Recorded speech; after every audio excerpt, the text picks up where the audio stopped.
Hello good evening my dear students. आप सभी का स्वागत है आपके परिवार आपके YouTube channel study with Ritesh में। और जो भी स्टूडेंट्स पैरामेडिकल आईटीआई पॉलिटेक्निक की तैयारी कर रहे हैं उनके लिए ये वीडियो बहुत ही ज़्यादा बेनिफिशियल होने वाली है। ओके। और अगर आप लोगों को कोई भी इन्फॉर्मेशन चाहिए या पीडीएफ चाहिए तो आप हमारे टेलीग्राम चैनल को ज्वाइन कर सकते हैं जिसका नाम है स्टडी विथ रितेश। ओके। अगर और भी आपको क्लास वगैरह लेनी है ऑनलाइन तो आप इस नंबर दिया गया है नीचे उस पर आप कांटेक्ट कर सकते हैं। ओके। चलिए तो आगे बढ़ते हैं हम लोग इसी के साथ। और बढ़िया ना, सब कोई मस्त रहिए, मगन रहिए, अपना तैयारी करते रहिए। अब तो फॉर्म भी लगभग जल्दी ही आ जाएगा। ठीक है, तो चलिए आगे बढ़ते हैं। आप लोगों के लिए एक मोटिवेशन कोड आगे बढ़ने से पहले। अंधेरी है रात तो क्या हुआ, बड़े हैं ख्वाब तो क्या हुआ, जुनून तो रख उड़ने का, ऊंचा है आसमान तो क्या हुआ। ठीक है, तो अंधेरी है रात तो क्या हुआ, बड़े हैं ख्वाब तो क्या हुआ। ख्वाब तो हमेशा बड़ा ही रखना चाहिए। ठीक है, और होना क्या चाहिए, आपके अंदर जुनून होना चाहिए, उड़ने का जज्बा होना चाहिए कि नहीं हमको पूरा करना है। फिर आसमान चाहे ऊंचा रहे, चाहे ऊंचा से भी ऊंचा रहे, फिर उसे तो हम लोग छू ही लेंगे। ठीक है, तो थॉट हो गया। फिर हम लोग अब आगे क्लास की ओर बढ़ते हैं। चलिए, थॉट हम इसलिए सुना देते हैं ताकि आपके अंदर एक जोश आए पढ़ने का। ठीक है, क्योंकि मोटिवेशन भी बहुत ज़रूरी होता है लाइफ में। चलिए, तो पहला क्वेश्चन है आपके सामने। श्वेत फॉस्फोरस में इस जैसी गंध आती है। आपको बताना है कि श्वेत फॉस्फोरस में कैसी गंध आती है। इन चारों में से ऑप्शन में से बताइए, श्वेत फॉस्फोरस में कैसा गंध आता है। ठीक है, बताइए। प्याज जैसा, लहसुन जैसा, सौंफ जैसा, सड़ा हुआ अंडा। बताइए फटाफट से कैसा आता है स्मेल। प्याज, लहसुन, सौंफ, अंडा, किसके जैसा। तो जो भी बच्चे ऑप्शन नंबर बी कर रहे हैं वो बिल्कुल सही है। कैसा हो जाएगा, लहसुन जैसा। श्वेत व्हाइट फॉस्फोरस जो होता है, व्हाइट फॉस्फोरस उसमें कैसा आता है, लहसुन के जैसा आता है स्मेल। ठीक है, लहसुन के जैसा। ओके, इसको याद रखिएगा। चलिए, अगला क्वेश्चन है आपका। एप्सम लवण कहलाते हैं। आपको इन चारों में से बताना है कि एप्सम लवण का फॉर्मूला क्या है। A number, B number, C number, D number. CaSO2 2H2O या BaSO2 या फिर MgSO4 7H2O या Ag2S। बताइए फटाफट से, बताइए फटाफट से क्या हो जाएगा इसका ऑप्शन। ठीक है, तो जो भी बच्चे ऑप्शन नंबर सी कर रहे हैं वो बिल्कुल सही है। क्या हो जाएगा, MgSO4 7H2O। ठीक है, MgSO4 7H2O एप्सम लवण का। ठीक है, याद रखिएगा। अगला क्वेश्चन है आपका। एथेनॉल प्लस में K2Cr2O7। ठीक है, यहाँ पर 7 छुटा हुआ है, इसको यहाँ पर 7 कर लीजिएगा। प्लस H2SO4 के साथ गर्म करने पर अभिक्रिया में कौन सा उत्पाद देगा या फिर कौन सा आपका रिएक्शन करके प्रोडक्ट बनाएगा, ये आपसे पूछा हुआ है। ठीक है, ये आपसे पूछा हुआ है। चलिए, यहाँ से हम लोग इसको रिएक्शन पहले देखते हैं, बनाते हैं, उसके बाद फिर पता चलेगा कि क्या अभिक्रिया करके क्या देगा हमको। ठीक है, तो एथेनॉल को हम लोग क्या लिखते हैं। एथेनॉल का फॉर्मूला आता है आपका C2H5OH। ठीक है, C2H5OH प्लस में आपका K2Cr2O7। ठीक है, K2Cr2O7, फिर आपका हो जाएगा आपका H2SO4। ठीक है, H2SO4। ठीक है, अब इसको हम लोग इधर देखते हैं पहले प्रोडक्ट क्या बनेगा, फिर प्रोडक्ट बनाने के बाद उसको हम लोग क्या करेंगे, बैलेंस करेंगे। ठीक है, तो यहाँ से C2H5OH से बनेगा हमारा CH3COOH प्लस में 2Cr2। ठीक है, 2Cr2SO4, फिर होल 3, फिर प्लस में आपका बनेगा 2K2SO4। ठीक है, और प्लस में बनेगा आपका 11H2O। ठीक है, अब यहाँ से सबको बैलेंस कर लीजिए। यहाँ पर आपका हो जाएगा 3C2H5OH। ठीक है, ये 5 है यहाँ पर। ठीक है, कंफ्यूज मत हो जाइएगा, 5 है। फिर यहाँ पर 2Kr2O7 बनेगा, ठीक है। फिर AH8H2SO4 बनेगा, ठीक है। प्रोडक्ट में आपका बन जाएगा यहाँ पर 3CH3COH प्लस में 2Cr2SO4 होल 3 और प्लस में आपका बनेगा 2K2SO4, ठीक है। और फिर आपका 11H2O बनेगा, ठीक है। सबसे पहले हम सबका नाम देख लेते हैं। तो C2H5OH तो ये इथेनॉल होता है, अभी हम यहाँ ऊपर में लिखा हुआ ही है इथेनॉल होता है। फिर K2Cr2O7 को हम लोग बोलते हैं पोटासियम डाइक्रोमेट, ठीक है। क्या बोलते हैं? Potassium dichromate, potassium dichromate, okay. फिर आगे है आपका H2SO4 को तो सबको पता है कि सल्फ्यूरिक एसिड बोलते हैं, ठीक है। क्या सल्फ्यूरिक एसिड बोलते हैं। और CH3COH को हम लोग एसिटिक एसिड बोलते हैं, ठीक है, एसिटिक एसिड। फिर आपका Cr2SO4 को हम लोग क्या बोलते हैं? Cr2SO4 को हम लोग बोलते हैं क्रोमियम सल्फेट, ठीक है। SO4 लगा है, ये सल्फेट हो जाएगा। और Cr को हम लोग क्या बोलते हैं? क्रोमियम बोलते हैं, ठीक है। क्या? क्रोमियम। तो ये हो जाएगा आपका क्रोमियम सल्फेट।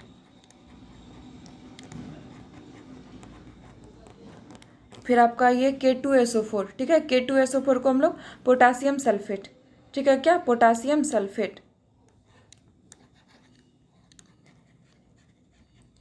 Potassium sulphate.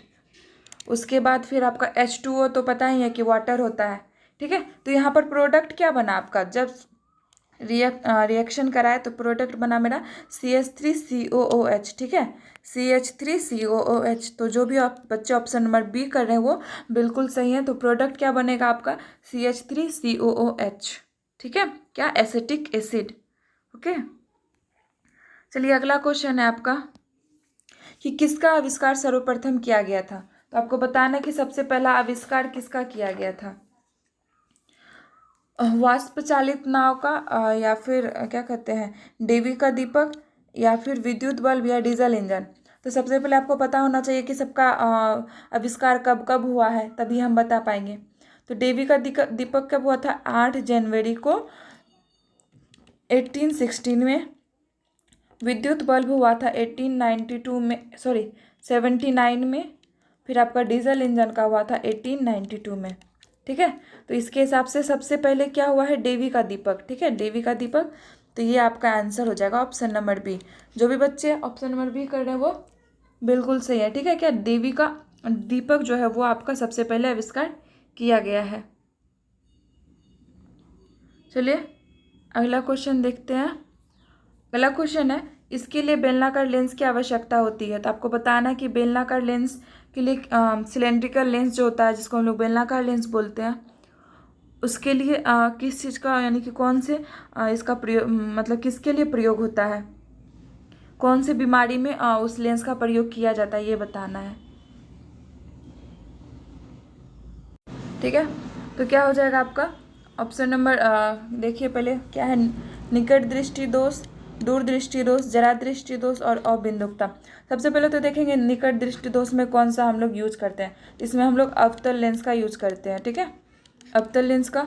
और दूर दृष्टि दोष में हम लोग उत्तल लेंस का यूज करते हैं, ठीक है, उत्तल लेंस का। और अबिंदुकता में हम लोग बेलनाकार का, ठीक है। तो आपका आंसर क्या हो जाएगा? ये अबिंदुकता के लिए, ठीक है, अबिंदुकता के लिए हम लोग बेलनाकार लेंस का यूज करते हैं, ठीक है। अगला क्वेश्चन है आपका, यह एक प्राथमिक रंग नहीं है। आपको इन चारों में से बताना कि कौन सा एक प्राथमिक रंग या फिर प्राइमरी कलर नहीं है। तो प्राथमिक रंग क्या हो जाएगा? आपका ऑप्शन है ए मतलब लाल है, हरा है, संतरी है, नीला है। इस चारों में से बताना कि कौन सा प्राथमिक रंग नहीं है। तो प्राथमिक रंग वो रंग होता है जिसको कि हम लोग कोई और कलर से नहीं बना सकते हैं। लेकिन अगर सेकेंडरी रंग होता है, सेकेंडरी कलर होता है जो यानी कि द्वितीय रंग होता है, उसको हम लोग अदर कलर से बनाकर मिलाकर बना सकते हैं, ठीक है। तो आपका प्राथमिक कलर क्या हो जाएगा यहाँ पर? नहीं होगा, मतलब ये संतरी रंग, ठीक है। क्या? संतरी रंग, ऑरेंज कलर जो होता है, ऑरेंज रंग जो होता है ये क्या होता है? ये आपका द्वितीय रंग है, ठीक है, प्राथमिक नहीं है। लाल, हरा, नीला जो है ये आपका प्राथमिक रंग है। इसको आप लोग किसी और रंग से नहीं बना सकते हैं, ठीक है। लेकिन हम ऑरेंज कलर को बना सकते हैं। लाल में अगर हल्का सा वाइट कलर और उसमें हल्का सा येलो कलर अगर मिला देंगे तो क्या हो जाएगा, ये मेरा ऑरेंज कलर बन जाएगा। ठीक है, अगला क्वेश्चन है आपका, पृष्ठीय तनाव का मात्रक क्या है। ठीक है, पृष्ठीय तनाव का मात्रक क्या है ये बताना है आपको। आप लोगों को सारा मात्रक एक एक करके पता होना चाहिए। ठीक है, क्योंकि एग्जाम में एक ना एक मात्रक आपसे पूछा जाता है, तो मात्रक पता होना चाहिए। तो यहाँ पर आपसे पूछा है पृष्ठीय तनाव का मात्रक, तो क्या हो जाएगा आपका, जल्दी बताइए। न्यूटन, न्यूटन पर मीटर, न्यूटन मीटर या जूल पर मीटर, फटाफट से बताइए क्या हो जाएगा।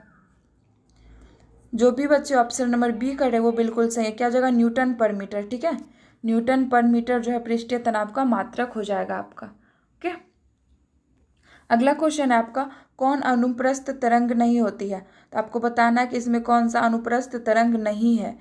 एक जो है उसमें अनुप्रस्थ तरंग नहीं है वो बताना है आपको, बाकी सब जो है क्या कहते हैं अनुप्रस्थ तरंग है और एक नहीं है।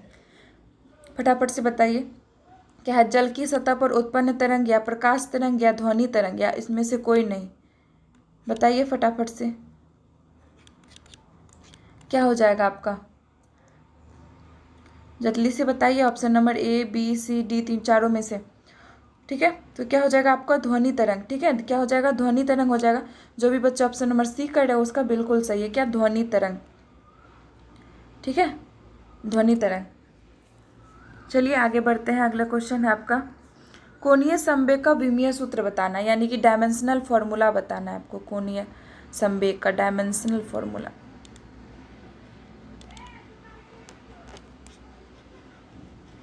सबसे पहले तो कोणीय संवेग का फॉर्मूला क्या होता है ये पता होना चाहिए आपको। ठीक है, तो हम लोग कोणीय संवेग को हम लोग जे से डिनोट करते हैं। फॉर्मूला होता है आई ओमेगा। ओमेगा क्या हो गया आपका, एंगल हो गया, यानी कि कोण जो होता है, और फिर ये आपका आई हो गया जड़त्व आघूर्णन। ठीक है, जड़त्व आघूर्णन हो जाएगा। ठीक है, फिर इधर आप देखिए आई का भी फॉर्मूला होता है। ठीक है, आई को हम लोग क्या लिखते हैं, एम आर का स्क्वायर। ठीक है, एम को हम लोग एम से ही डिनोट करते हैं, और आर यहाँ पर आपका एक लेंथ में हो गया। ठीक है, तो इसको हम लोग एल स्क्वायर ले लिए। अब यहाँ से क्या बन गया आपका, एम एल का स्क्वायर। ठीक है, और ओमेगा, ओमेगा का क्या लिखते हैं हम लोग, ओमेगा को, ओमेगा बराबर होता है 2π/t। ठीक है, 2π/t, तो इसको हम लोग पाई का कोई वो नहीं होता, मतलब कि क्या कहते हैं 2 और पाई का हम लोग डायमेंशनल नहीं होता, तो ये क्या हो जाएगा आपका 1/t हो जाएगा। ठीक है, 1/t हो जाएगा, इसका हो गया। तो अब इसको हम लोग यहाँ से ले सकते हैं, एम एल का स्क्वायर, और फिर ओमेगा बराबर क्या हो जाएगा, इंटू में आपका हो जाएगा 1/t। ठीक है, टी जब बाई में है तो ऊपर जाएगा तो ये क्या हो जाएगा, माइनस में, तो आपका पूरा क्या हो जाएगा, एम एल स्क्वायर टी पर -1। ठीक है, क्या हो जाएगा, एम एल स्क्वायर टी पर -1। ठीक है, तो क्या हो जाएगा आपका एम एल पर स्क्वायर टी पर -1। ठीक है, ये क्या हो जाएगा आपका कोण का कोणीय संवेग का विमीय सूत्र। ठीक है, आप लोग को हर एक चीज़ का विमीय सूत्र पता होना चाहिए, क्योंकि एग्जाम में एक आपका पूछा जाता है विमीय सूत्र। ठीक है, चलिए अगला क्वेश्चन है आपका, एक वस्तु जो है वो विरामावस्था से चलती है और चौथे और तीसरे सेकंड में तय की गई दूरी का अनुपात क्या होगा। तो आपको अनुपात बताना है। ठीक है, तो आपको बताना है जल्दी से। ये ऑप्शन थोड़ा सा मिस्टेक था, तो इसको हम लोग यहाँ से चेंज कर दिए हैं। ऑप्शन नंबर ए में आपका 7/5 है, बी में 5/7 है, सी में 7/3 है और डी में 3/1 है। ठीक है, तो चलिए इसको हम लोग सॉल्व करते हैं और देखते हैं कि क्या होगा। पहले हम लोग इसको क्या कहते हैं 1वें सेकेंड के लिए, मतलब कि फर्स्ट सेकेंड के लिए हम लोग फार्मूला लिखेंगे, उसके बाद हम लोग इसको सॉल्व करेंगे। ठीक है, इसको हम लोग पहले कलर चेंज, 1वें सेकेंड के लिए हम लोग पहले फॉर्मूला लिखेंगे। तो 1वें सेकेंड में चली गई दूरी क्या हो जाएगा,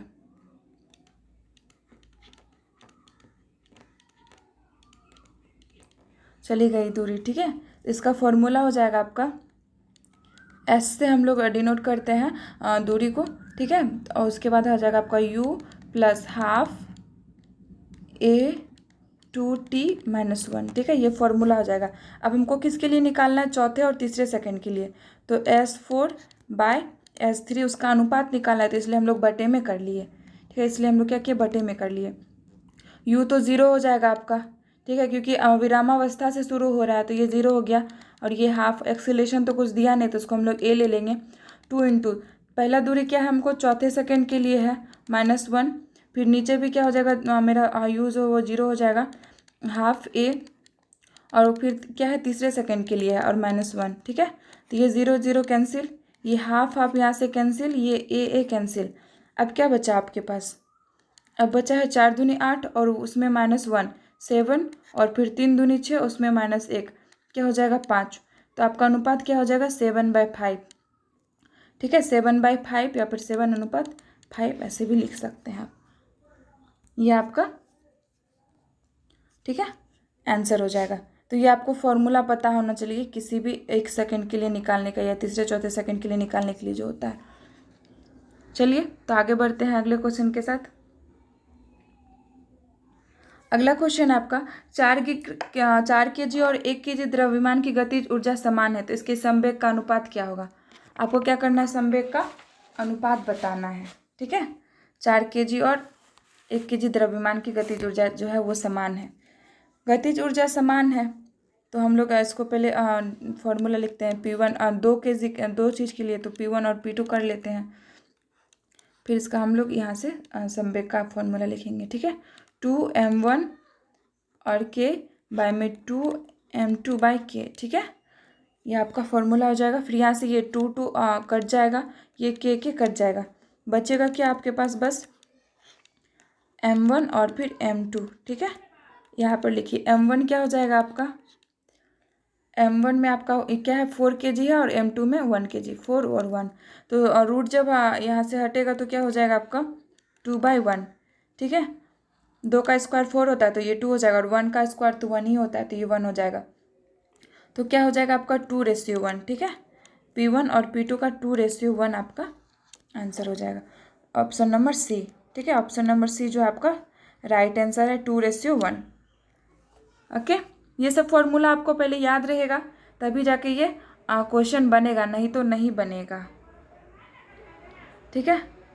अगला प्रश्न है आपका, अगला प्रश्न है एक सेंटीग्रेड और फ़ारेनहाइट थर्मामीटर के अनुसार तापमान घटा है, तो तापमान घटा है वो बताना है, ठीक है। इसको हम लोग प्रश्न को सॉल्व करते हैं। और थर्मामीटर में जो है फ़ारेनहाइट में 140 डिग्री दिखा रहा है, तो जब पानी को ठंडा किया जाएगा तो फिर मतलब ये सेंटीग्रेड में क्या तापमान होगा ये बताना है आपको। देखिए ये सवाल जो है आपका ना 2 तरीके से बनेगा, ठीक है।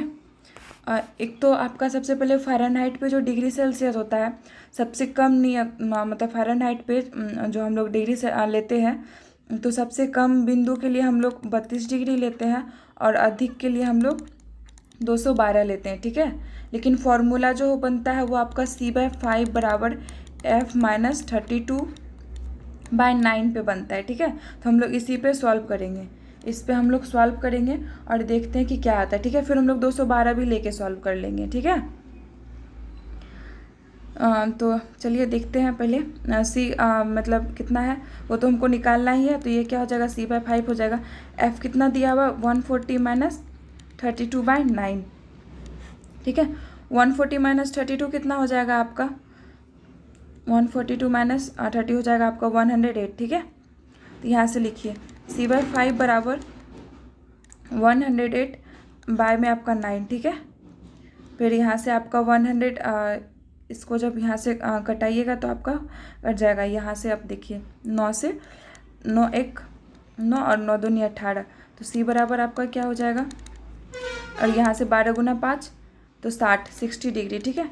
अगर हम मतलब 32 डिग्री लेके कर रहे हैं F-32 पे तो 60 डिग्री आ रहा है, लेकिन आपका अगर ऑप्शन के अकॉर्डिंग देखें तो आपका जो आंसर दिया हुआ है वो 40 डिग्री होगा, ठीक है। क्या होगा 40 डिग्री होगा। तो यहाँ पर हम लोग क्या करेंगे C/5 बराबर F-212 लेके करेंगे, ठीक है, बाय 9। तो C/5 बराबर आपका हो जाएगा F-30, तो F कितना 140 - 212/9, ठीक है। तो आपका क्या हो जाएगा C/5 और इक्वल टू में हो जाएगा 140 क्या कहते हैं, तो ये आपका जब 212 में 140 माइनस करेंगे तो ये आपका बचेगा 72/9, और 9 से ये 8 बार में कैंसिल हो जाएगा, तो C बराबर कितना हो जाएगा 8 पंजे 40, क्या हो जाएगा 40 डिग्री हो जाएगा, ठीक है। तो हम लोग ऑप्शन के अकॉर्डिंग 40 डिग्री लेके चलेंगे, कि यहाँ पर पानी को जो है ठंडा किया जा रहा है और सेंटीग्रेड में हमको थर्मामीटर में पूछ रहा है। ठीक है, चलिए अगला क्वेश्चन है आपका, एक बर्तन में गैस का दाब कितना है, P है। एक बर्तन में जो है गैस का दाब कितना है, P है। अगर सारे अणुओं का द्रव्यमान आधा और गति जो है उसका दोगुना कर दिया जाए तो नया दाब क्या होगा। ठीक है, नया दाब क्या होगा ये हमसे पूछा है। तो चलिए देखते हैं कि करके इसको सॉल्व करेंगे। सबसे पहले तो देखेंगे कि फॉर्मूला क्या होता है। P बराबर आपका होता है 1/3 m/v इंटू VRMS। ठीक है, VRMS का स्क्वायर। चलिए अब इसको हम लोग नया में कन्वर्ट करते हैं। ठीक है, तो P डैश बराबर हो जाएगा आपका 1/3 और बोला है कि सारे अणु के द्रव्यमान को आधा। ठीक है, तो अणु का द्रव्यमान m, तो ये क्या हो जाएगा m/2 इंटू वी। ठीक है, m/2 इंटू वी हो जाएगा। और क्या बोला है, उनके गति को दोगुना, तो v को क्या करेंगे हम लोग दोगुना कर लेंगे, VRMS का स्क्वायर। ठीक है, तो ये 1/3 हो जाएगा और m/2 इंटू वी इंटू में और 4 का VRMS। ठीक है, 4। ओके, अब यहाँ पर देखिए ये 2 से 4 कैंसिल 2 बार में। अब यहाँ पर क्या बचा, अंदर में 2 है उसको हम लोग बाहर कर लेते हैं। फिर अंदर में क्या बचेगा आपको 1/3 m/v इंटू में आपका हो जाएगा VRMS। ठीक है, VRMS। ठीक है, तो ये 1/3 इंटू m/v इंटू VRMS बराबर क्या, P। ठीक है, तो क्या हो जाएगा 2P। क्या हो जाएगा आपका 2P। तो देखिए कहाँ पर है 2P, ये आपका ऑप्शन नंबर बी में है 2P। तो ये आपका आंसर राइट हो जाएगा। ठीक है, क्या हो जाएगा 2P। चलिए अगला क्वेश्चन है आपका, दो ध्वनि तरंगों के बीच 60 डिग्री का ये कलांतर है, तो इसका पथांतर क्या होगा ये बताना है। ठीक है, पथांतर क्या होगा ये आपको बताना है।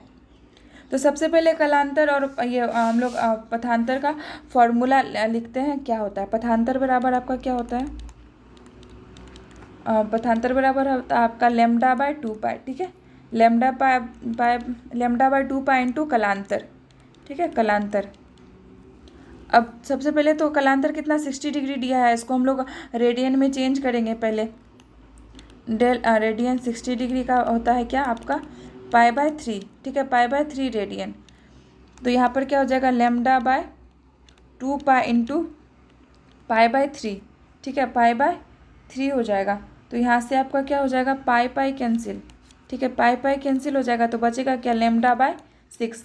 क्या λ/6 बचेगा आपका। तो देखिए कहाँ पर है λ/6, तो λ/6 क्या है ऑप्शन नंबर डी। ठीक है, तो जो भी बच्चे ऑप्शन नंबर डी यानी कि λ/6 कर रहे हैं उनका आंसर बिल्कुल सही है। ये प्रीवियस पेपर का क्वेश्चन है आपका, पिछले साल पैरामेडिकल में भी ये क्वेश्चन पूछा गया था। ठीक है, इसको ध्यान से कर लीजिएगा। अगला क्वेश्चन है आपका कि किसकी न्यूनतम तरंगीय दैर्ध्य होती है। तो आपको बताना कि सबसे न्यूनतम तरंगीय दैर्ध्य किसका होता है, गामा रे का होता है, अवरक्त रे का होता है, या परावैंगनी किरण का होता है, या एक्सरे का होता है।